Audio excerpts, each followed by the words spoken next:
Hi everyone, David Bieber here, welcome back to the channel. I thought I'd do a follow-up video with the UA Enigmatic Overdrive Special pedal.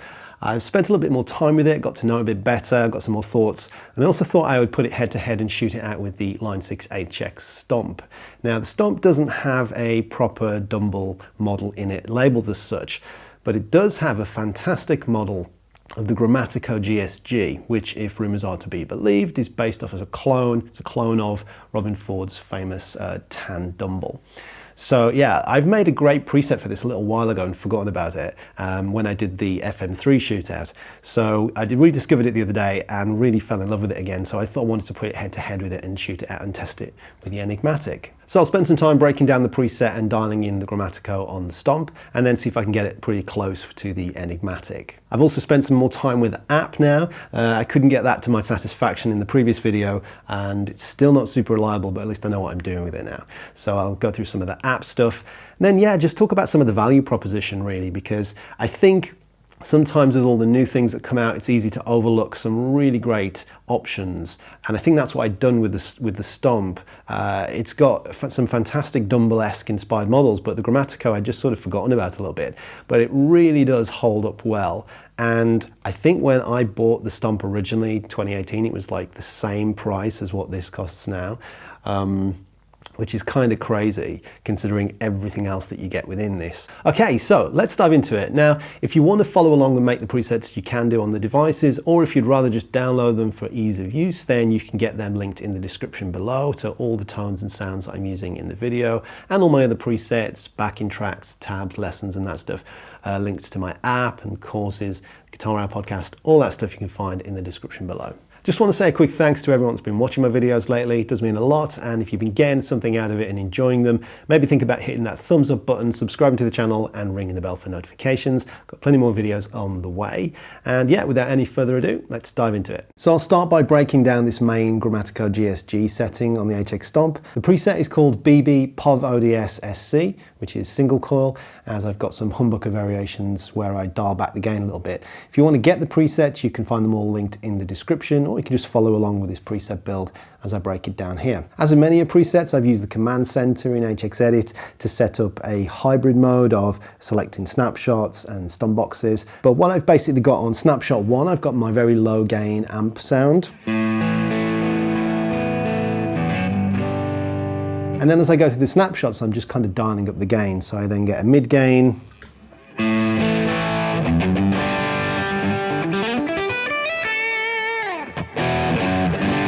and then a big amp gain.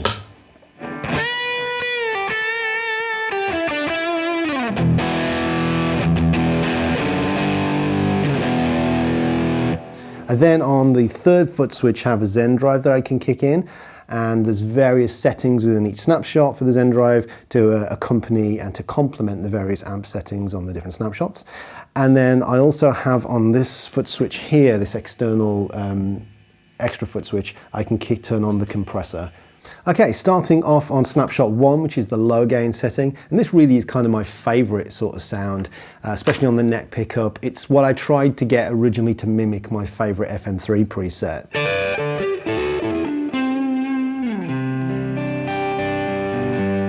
So let's go into edit mode and take a look at what's going on. So hit the home button, take us into edit mode, and on the input I've got the gate off, and the input Z is very importantly set to 1 mega ohm. With the HX Stomp, if you don't have it set to 1 mega ohm and you try and play a lot of fast legato in time, we run into rubbery slippage, which we absolutely do not want. So that's the input stage, and then I go into the deluxe compressor with a minus 42.5 dB threshold, 6:1 ratio, 18 millisecond attack, 200 millisecond release, 100% mix, plus 4.3 level, and then a 6+6 knee, so fairly standard settings there. We then go into the dyno drive, which is the Zen drive, and I've got 6.2 gain, 4.9 voice, 5.9 tone, and 4.1 level. And then here's where we start with the amp settings. Okay, so it's the Grammatico GSG, the Line 6 HX Stomp's model of a humble, nothing humble about a Dumble, Dumble inspired amplifier. So this is the ODS variation that they've got. And so I'm starting here with 3.6 on the drive, and this is what's giving us this sort of spanky kind of low crunchy sound. Now, very importantly, actually I should start with this. I find for this model, it's an excellent model, it sounds great, feels great, but it really works best with the preamp PAB or the preamp bypass turned on. So if I start here, if I page across and go to where it says PAB, now this is really important because this is kind of bypassing the tone stack and it's adding a little bit more gain so that the cascading through from the normal channel to the overdrive channel is sort of stronger. And I find this is much easier to dial in, much like on the Enigmatic, to be honest.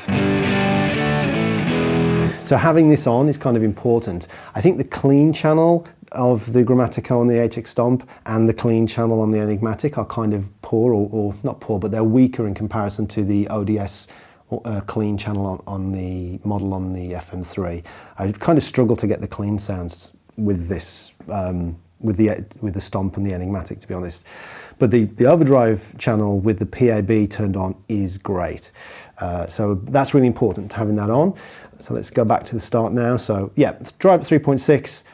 Then the bass, middle and treble are kind of going to be unaffected, so it sort of doesn't matter where they are. There's a slight asterisk on that because in the release notes to this GSG model in the Line 6 manual, the HX Stomp manual, it does say that the treble is slightly having some effect, but it's very minimal. So as you can experiment with that if you want to see how much of an effect it has. Then we've got the presence at 1.6, channel volume at 4.1, the masters at 5.8. The mid switch is off, it's in rock mode. The overdrive channel is on, of course, because we're using the overdrive here. Overdrive drive is set to 4.9. The overdrive level, or I think that's the ratio, the volume of the overdrive channel in the original amp is at 3.6. The bright is set to 2. The FET boost, or the FET input boost is off. PAB is on, as we've already talked about. And then all of the other normal HX Stomp kind of amp settings, sag, hum, ripple, etc. They're all just set to stock, standard. And then, yeah, once more, we get this lovely edge of breakup kind of singing kind of crunchy tone.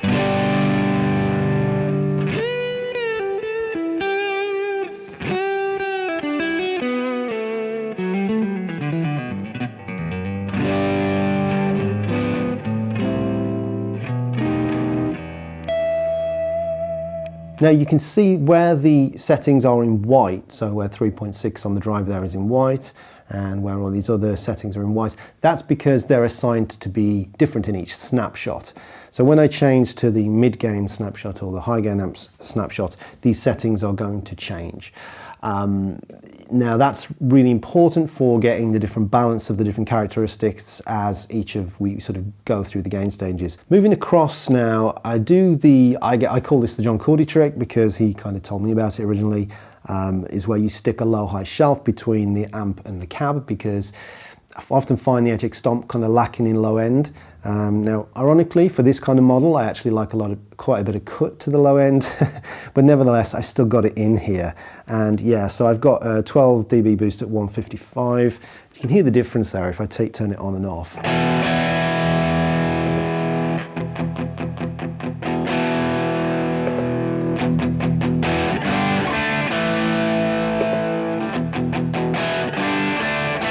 And it just kind of compensates for some of that. Sometimes it's perceived as like a lacking in the low end with the HX Stomp stuff. Okay, so that's, yeah, just what's going on there, just that 12 dB boost at 155. Moving on to the cab block. Now I've got this saved as a favorite here, so it's not showing the name of the cab, but I can tell you it's the 4x12 greenbacks, 25 greenbacks. And I find this is a great cab, an all-round great starting point for most of the kind of higher gain amps in the HX Stomp. I find it sort of complements it very nicely. And I'll show you some variations with some other 1x12 cabs later on for this preset, but for now we're just going to go with the 4x12 greenback 25s. I'm going to pair that with the ribbon mic, the 160 ribbon mic. It's one of my favorites and go-tos. I've got the position at 4, the distance at 3, then the angle's just 0, low cut is off, and the high cut is down to 6 kilohertz, and just to tame some of that HX spikiness. And yeah, that's the cab block. Although, having said that, it's a little bit unfair because it doesn't need the high cut anymore. I think the HX Stomp used to really need a lot of that high cut rolling off, but I think you can, if I turn that off now,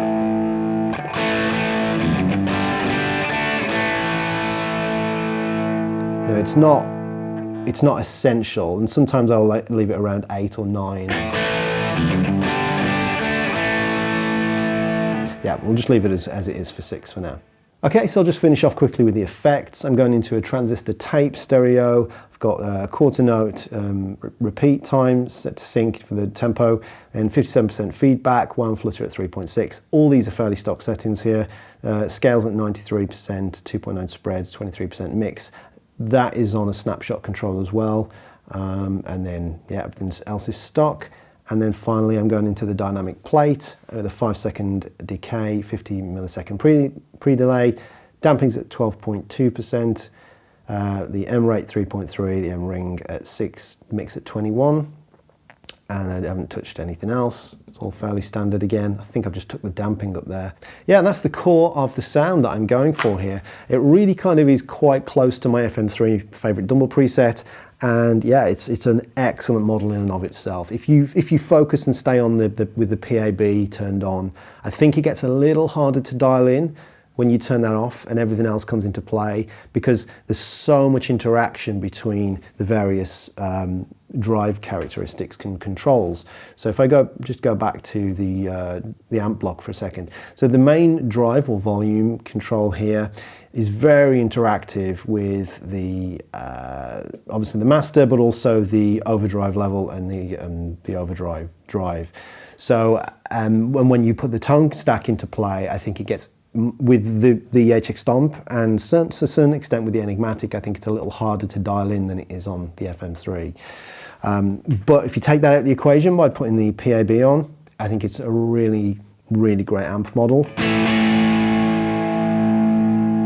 And then of course you've also got the other things to play with. You can play with the mid switch that gives you an extra mid kick and a little bit more gain even. And there's the FET, the effect boost that you can play with as well, the bright switches. So yeah, that's all tons of stuff you can kind of play with. So I'm going to show you now the other snapshots and where things change, and some of this stuff will come into play. So I'm going to go now into hit this button here. So this is the mid amp gain. And then you'll now notice that in the amp block, everything else is staying the same. It's just the amp block that's really changing here. So in the drive I've got now, it goes up to 4.5. We can still just ignore all of the, tone stack controls. I think the channel volumes come down maybe to 4.5, that's changed. Master's come down slightly to 5. Mid switch is the same, it's off, it's still in rock mode. And then we've got overdrive is on. The overdrive drive is now gone up to 9.5, the level's at 3.6. The brights come down to bright stage 1, which was bright stage 2 before. The FET is off still, the PAB is on still, and the rest are the same. So all it's doing there is just giving me a little bit more. So it's very, very similar. So if I go back to the low amp gain, now go into the mid amp gain. It's just kicking it up a little bit.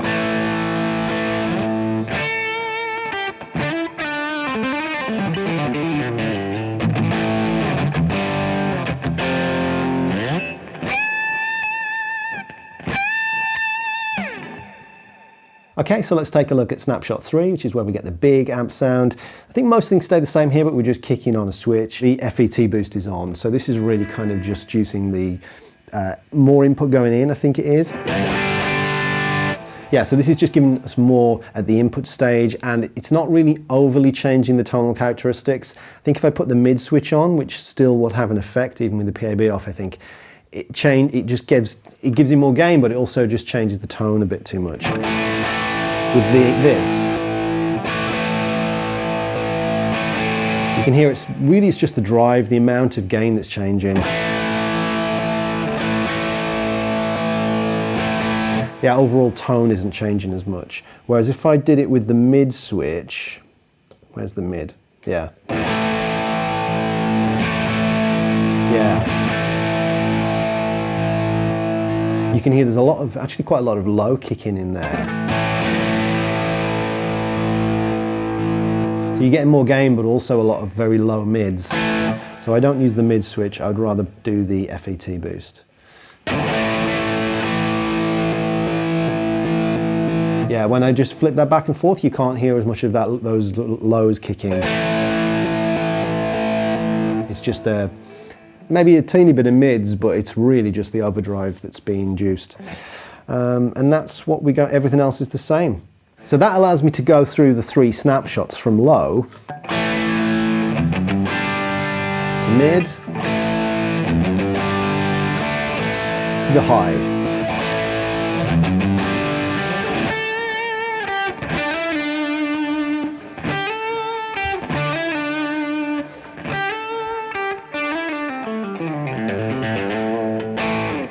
Okay, so let's move on and compare and contrast the Enigmatic with the GSG in the HX Stomp.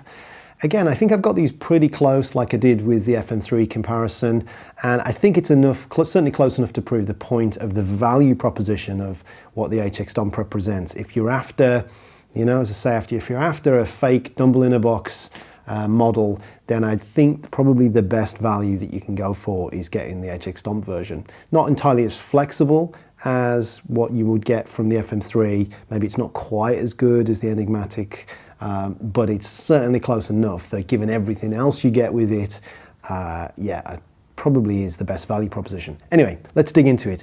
What I've decided to do is, again, just stay within the preamp boost mode, just to kind of remove some of the options paralysis and just dial these in a little bit closer. So I've started off with the core of what I had in the previous preset, in the PovvODS one I was dialing in, but I've changed it a little bit just so I can try and get these as close as possible. So basically the Enigmatic is sitting in the effects loop of the HX Stomp, which I know is maybe not ideal way of doing it, but it is what it is.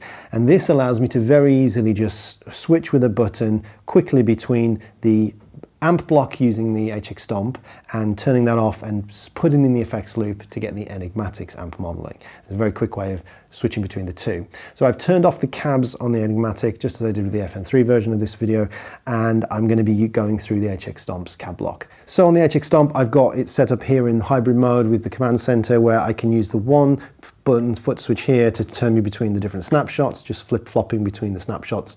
So here I'm on the HX Stomp, I press it again and it takes me to the Enigmatic with the effects loop in. I've then got these other foot switches allowing me to bring in the compressor and the kinky boost. So I'll start off with the HX Stomp and take you through the block setup. Everything else is kind of going to be the same as what I've already talked you through in the previous preset. So I'm just going to focus on here the amp block. The driver's at 4.1. The tone stack's kind of out of play here because I've got the preamp boost on. Then the channel volume's at 4.1, master's at 5.8, just as it was in the low setting before.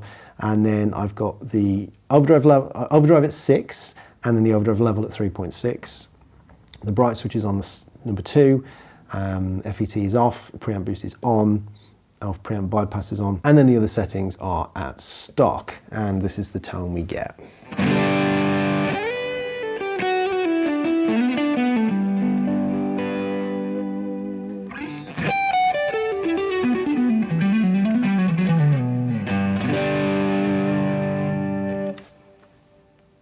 I've not got the low high shelf on here because that was kind of biasing things a little bit towards the HX Stomp and just kind of giving it a little bit more low kick that the Enigmatic doesn't seem to have in the settings I've got.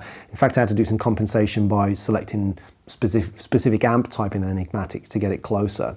So that's not on this time. So then when I hit the snapshot button, it's going to turn off the amp block. So we're now no longer using the HX Stomp's amp modeling, and it's turning on the effects loop here, which is now sending it through the Enigmatic back into the HX Stomp to then go through the cab block and the delay and reverb. So how am I setting the Enigmatic here? So let me just show you the tonal differences to begin with. So here's the HX Stomp GSG, and here's the Enigmatic. Stomp, Enigmatic. Change between them.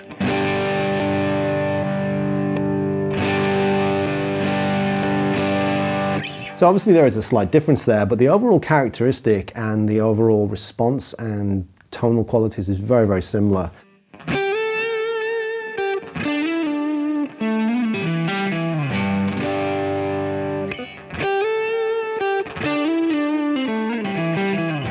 So let's dig into the settings on the Enigmatic here.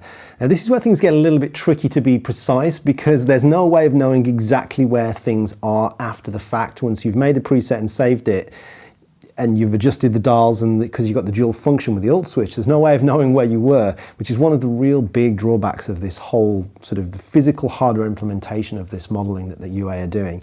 I think it's the kind of feature set, like going beyond what the form factor can actually support. So I've got the app involved this time. And the last video, I cut the entire section of the app because it wasn't really working very well.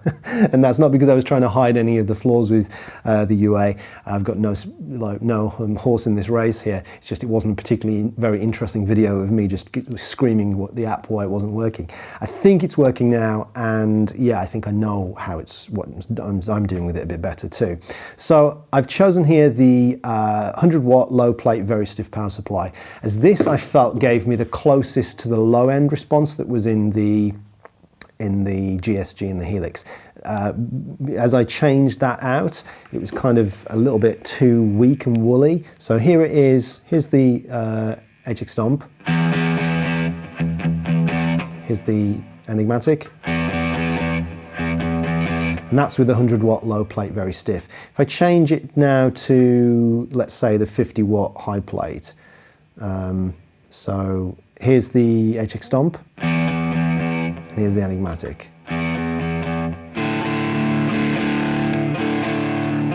Stomp, Enigmatic. You hear that kind of low end dropping out, and it's getting a little bit, squishier, I guess.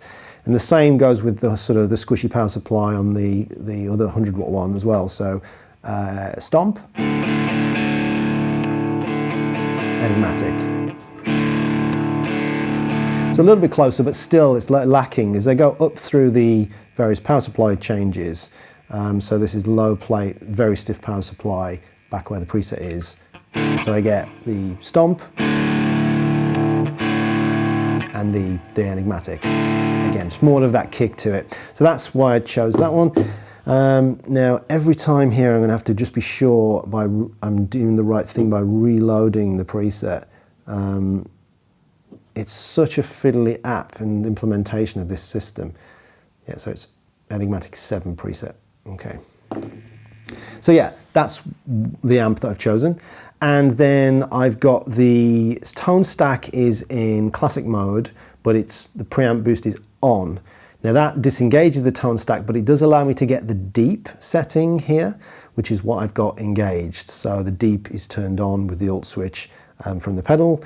And then the bright is on the second one, I think it is. Yeah, because I think I've turned it to the second stage, the 196 PF.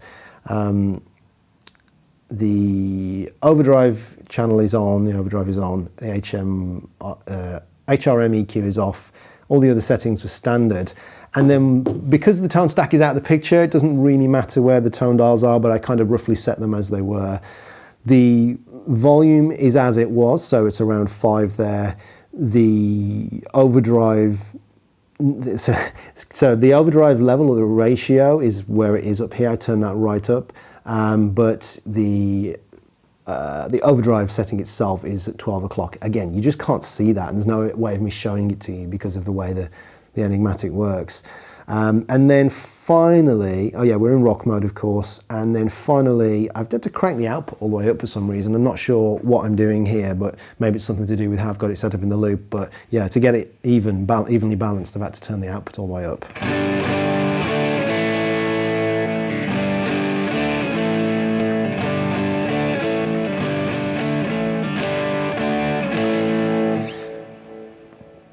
And yeah, basically, I think that gets it very, very close, and certainly proving the point of the value proposition of what the HX Stomp represents. I wouldn't say that either one is better than the other, really. I think when it's dialed in, irrespective of trying to get it the same, just when you're just dialing in the units to the best of their abilities of their own, I don't think either one is really sort of better. It's just kind of different. They're very much in the same ballpark. They're very much trying to do the same thing, and they're both great. I certainly don't think there's like a category difference between the two. Giving it a sort of an overall throwback to the FM3, likewise, I think the FM3 is certainly more extensive with what you can do with it, and there's more models and options. And I think the defining characteristic that separates the FM3 out is how strong the clean channel is. I haven't really demonstrated it in any videos yet. Maybe it's another video to itself, but I really don't think that I've got anywhere close with to being happy with the clean tones with either the GSG and the HX Stomp or the clean channel on the Enigmatic. Not that I'm not saying it's not accurate, I'm not saying they're not good, but it's just nowhere near the kind of qualities that I love about the ODS clean on the FM3. So yeah, unless I can think of anything majorly interesting to do now, I think I'll wrap up the kind of Enigmatic videos.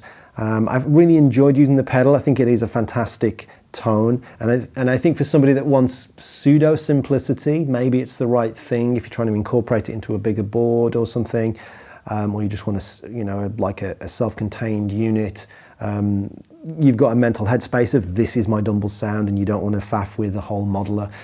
But I can see why people might be drawn to it on that side of things. It's just frustrating. It's just frustrating because the potential and the great sounds that you get are kind of hampered by the hardware limitation, the physical limitation, and then the fiddliness and the unreliability of the app scenario, how that's all implemented.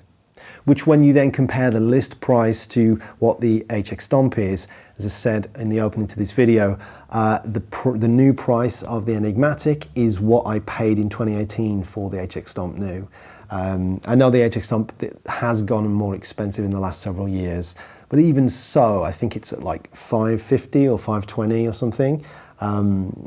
You know, for an extra £100 or so more, you get so much more stuff.